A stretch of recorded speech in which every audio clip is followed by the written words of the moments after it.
सभी को नमस्कार और आज के इस प्रेस कॉन्फ्रेंस में आप सभी का स्वागत है। जो भी आप सभी प्रिंट मीडिया और इलेक्ट्रॉनिक मीडिया से आए, आप लोगों का आज बुलाने का कारण और वजह यह है कि कई दिनों से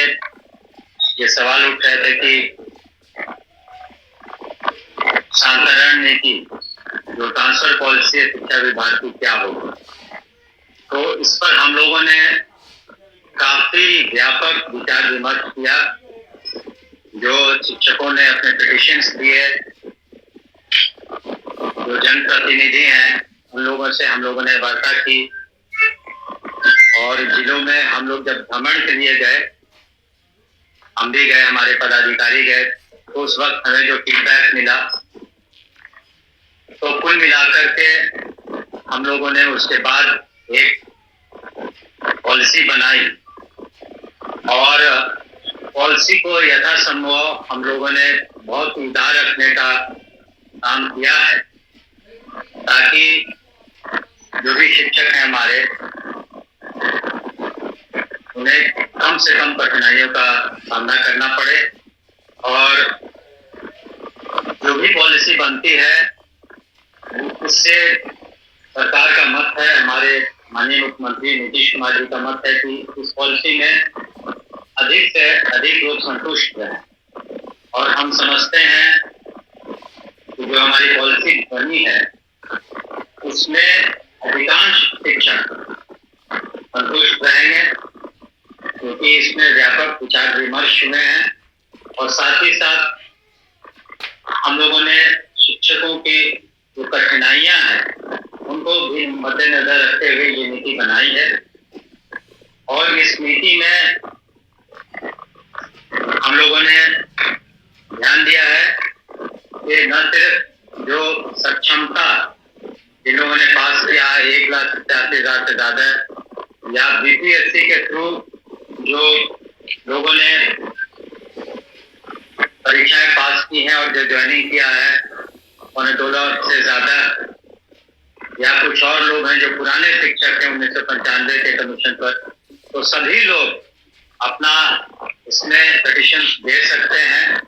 एक समय सीमा हम लोग निर्धारित करेंगे और एजुकेशन डिपार्टमेंट के पोर्टल पर उसको अपलोड करेंगे और हम लोग उसमें उन लोगों को 10 ऑप्शन देंगे। शिक्षकों को 10 ऑप्शन देंगे, काफी ऑप्शन देंगे, 1 2 3 4 5 6 7 8 9 10 ऑप्शन रहेंगे उनके पास।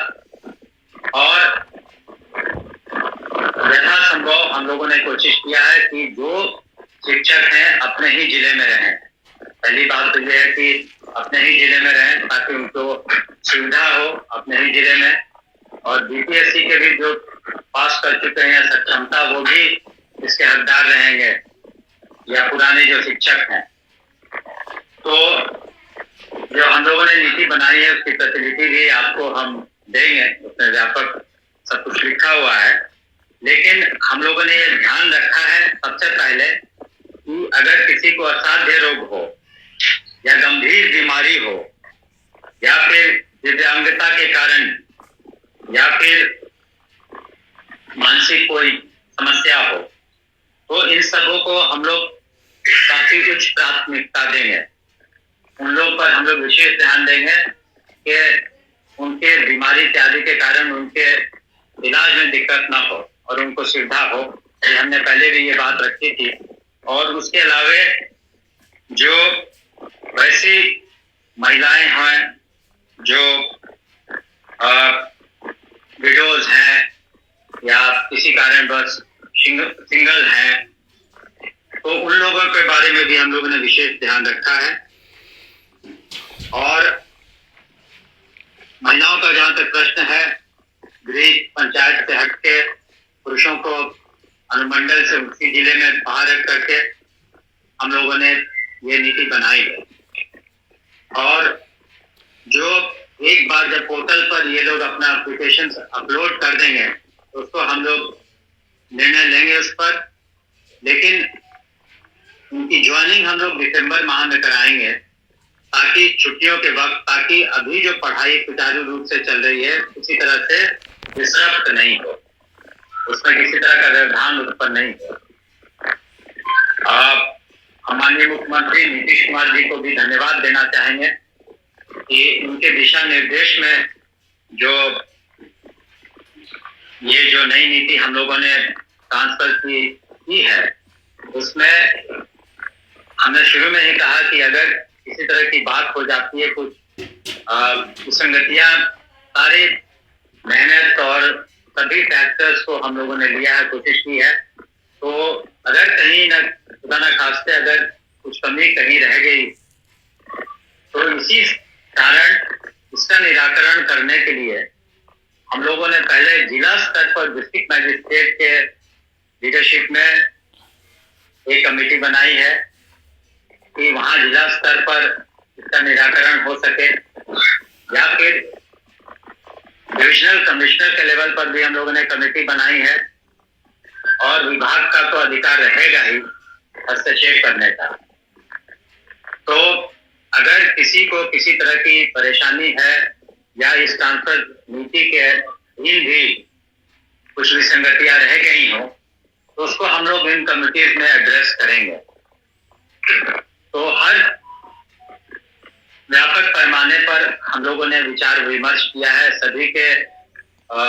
जो विचार हैं उसको हम लोगों ने डिस्कस किया है, हमारे सीएस साहब से और सभी पदाधिकारियों से हम लोगों ने डिस्कशन किया है, और उसके बाद ये नीति लाई है। लेकिन एक बार जब उनकी नियुक्तियां, जो प्रोसेस चल रहा है, खास करके जो नियोजित शिक्षक हैं, उनके काउंसलिंग के बाद उन्हें नियुक्ति पत्र भी दे दी जाएगी, दिया जाएगा। उसके बाद वो लोग सरकारी सेवक हो जाएंगे। लेकिन उनसे भी हम अपेक्षा करेंगे, विभाग करेगा, सरकार करेगा, माननीय मुख्यमंत्री जी भी करेंगे कि अब आप सरकारी सेवक हो गए हैं तो बिल्कुल डिसिप्लिन के तहत उन्हें रहना होगा। उन्हें फायदे भी हैं जो एक सरकारी सेवक को होता है, पोस्ट रिटायरमेंट या सरकारी सेवक को अन्य जो सुविधाएं दी जाती उन्हें मिलेंगी, लेकिन उन्हें भी ये ध्यान रखना होगा कि बिल्कुल डिसिप्लिन तरीके से वो पठन पाठन कराएं और कोशिश करें कि बिहार में शिक्षा का स्तर और बेहतर हो, क्वालिटी एजुकेशन हो, और उसमें उनका योगदान बहुत महत्वपूर्ण है। इन बातों को हम लोगों ने ध्यान में रखते हुए ये किया कि जबकि माननीय मुख्यमंत्री जी ने, आपने देखा होगा और जानते भी होंगे शायद, कि जो कुल बजट है, एनुअल बजट 2,72,000 करोड़ से ज्यादा, उसका 20% से ज्यादा यानी 52 करोड़ से ज्यादा मेन बजट में शिक्षा के लिए रखा गया, और बाद में 10,000 करोड़ सप्लीमेंट्री दे दिए गए हैं। तो ताकि हम लोग हर स्तर पर, चाहे पढ़ाई लिखाई हो, मिड डे मील हो, चाहे वो पोशाक हो, साइकिल योजना हो, माननीय मुख्यमंत्री जी की कहीं किसी तरह की कमी नहीं आए, और जो प्रोत्साहन राशियां दी जा रही हैं, स्टूडेंट्स को क्रेडिट कार्ड दिए जा रहे हैं, कहीं कोई कमी नहीं हो। और उसी कड़ी में हम लोगों ने ये जो ट्रांसफर पॉलिसी बनाया है, सुधार पॉलिसी बनाया है, ताकि अधिकांश शिक्षकों का हित हम लोग इसका ख्याल रख सके, और दिसंबर माह तक उनकी पोस्टिंग भी हो जाएगी। आप जानते हैं थोड़ा वक्त लगेगा क्योंकि संख्या बहुत ज्यादा है और सबको अपनी अपनी समस्याएं हैं, तो हम लोग पर्याप्त समय देंगे सभी को अपने पिटिशन लिख करके अपलोड करने का, और उसको सॉफ्टवेयर के थ्रू हम लोग उसको सब कुछ करेंगे ताकि किसी तरह की शिकायत ना हो। आपका बहुत बहुत शुक्रिया। स्थानांतरण नीति पर बात कर रहे हैं, उससे संबंधित और एक चीज और बात बता दें, जो अनुकंपा के मामले थे तो उसमें भी हम लोगों ने कैबिनेट करा लिया है, और 6,421 अनुकंपा के मामले थे, उनको भी हम लोग कुछ समय से लंबित थे ये मामले, तो उनके परिवार के लोगों को भी हम लोग निश्चित रूप से कोऑप कर लेंगे एजुकेशन डिपार्टमेंट।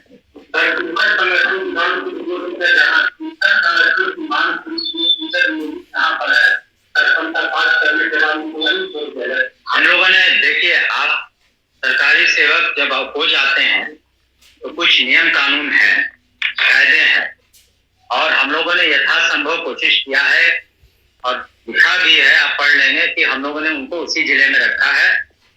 और लेकिन विशेष परिस्थिति में जिन पे समस्याएं हैं उन पर हम लोग विशेष ध्यान देंगे, वो तो हमने शुरू में ही लिखा है। लेकिन आप ये भी समझें कि जब आप सरकारी सेवक हो जाते हैं तो सरकारी नियम कायदे कानून है, आपको सरकारी सेवक के सभी फायदे मिलेंगे, आपको पेंशन इत्यादि भी बाद में मिलेगा। तो कुछ सरकारी नियम कानून को भी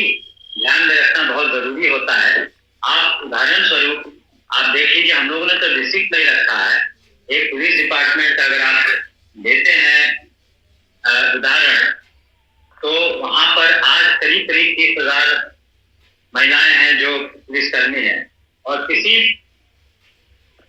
पुलिस वाले को अपने डिस्ट्रिक्ट में काम करने का मौका नहीं मिलता है, वो भी अपने नौकरी कर रही हैं। तो ठीक है, संघों का काम है मांग करना, सभी चीजों पर, सभी बातों पर हम लोगों ने विचार विमर्श किया, और अनुशासन के दृष्टिकोण से और साथ ही साथ क्वालिटी एजुकेशन के दृष्टिकोण से हम लोगों ने, हमारी समझ है कि हम लोगों ने जो पॉलिसी बनाई है वो काफी व्यापक है, उदार है, और जनहित में है, और शिक्षकों के हित में है, और शिक्षा के हित में है। तो हम लोगों को एक बात ये भी, इस पर भी ध्यान देने की आवश्यकता है कि शिक्षक की मांगे और शिक्षक की समस्याएं जो, लेकिन शिक्षा पर कितना ध्यान हम लोग देते हैं ये ज्यादा मायने रखता है। शिक्षा की गुणवत्ता क्या हो, क्वालिटी एजुकेशन क्या हो, और जिस तरह से लिटरेसी रेट बढ़ा है, आपको बताना चाहेंगे कि 2001 में महिलाओं का लिटरेसी रेट करीब 34% था, आज 74% के करीब है। बजट के बारे में हमने बताया, ड्रॉप आउट पहले 12% से ज्यादा था 2005 में, आज 1% से कम है ड्रॉप आउट। तो इन बातों पर भी हमें ध्यान रखना है कि शिक्षा की गुणवत्ता में हमसे कमी नहीं आए, क्योंकि हमारा जो फ्यूचर जनरेशन है बिहार का, डिपेंड करेगा कि किस तरह के क्वालिटी एजुकेशन हम उन्हें दे पाए।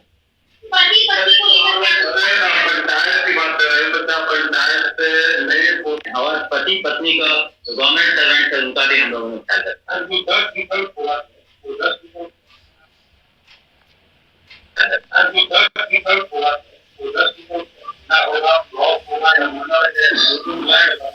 वो टोटल मिला के 10 विकल्प होगा, लेकिन कुछ उसमें शर्तें हैं जो कि हम लोगों ने एनिमरेट किया, आप देख दोनों में उसके तहत। लेकिन हम समझते हैं कि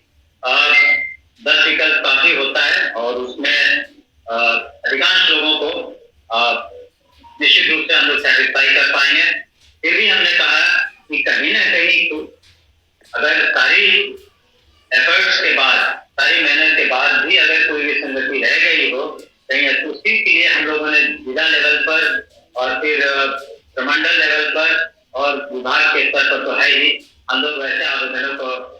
निश्चित रूप से समीक्षा भी करेंगे।